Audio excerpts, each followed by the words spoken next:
Hi guys, my name is Nairi and today we're going to talk about boys versus girls for adoption, and I'm running an adoption family life channel with lots of tips, support and advice. So if you think that's going to be interesting, please just hit this pink subscribe button in the corner of the screen. Boys can be more like girls and girls can be more like boys. So on the surface of it, I guess you could say to yourself, well, I definitely want boys for this reason or girls for that reason, but actually when you have this girl in or you have this boy in, they're not very boyish and they're not very girlish, and so everything gets turned on its head anyway. There's some things that you can take into consideration though, and one of those things is, what's your family dynamic like? If you were a couple, same-sex couple or heterosexual couple, what do you think is actually going to fit well with your family and your way of life? For example, if you are looking to adopt boys per se, and that's what you're thinking, and you're looking at profiles of very, very active boys, very lively boys, is your family life going to fit around that? Are you going to be able to provide what they need, or are you a quieter family who likes to be more indoors? It could well be that you're looking at profile for girls that are extremely active and outdoorsy, and therefore, again, you know, the same thing applies.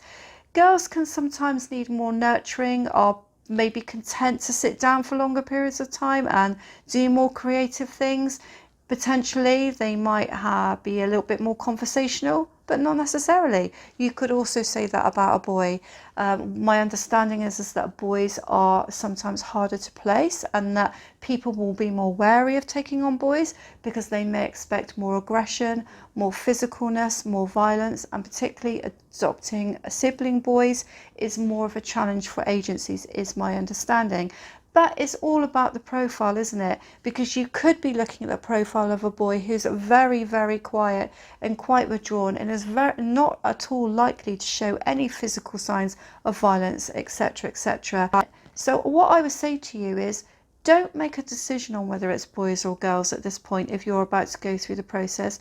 Make a decision on the type of temperament of child that you think that you might fit well with your family, and what levels of abuse you think you can accept within the family, and then keep an open mind. And if I were you, I'd say to the social worker that you're open for either, unless you have a really strong reason why you need to go for one sex or the other, which I can't really see why there would be, really. I mean, I think there's a strong reason for looking at a profile and saying, I don't want to take on that particular boy or that particular girl because they've got traits that just don't fit within our family, or they've got traits that I just don't think I can cope with that behaviour.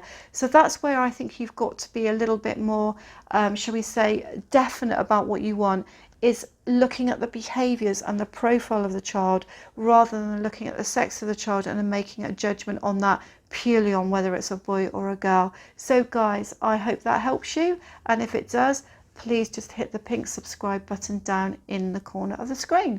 Speak to you soon. Goodbye.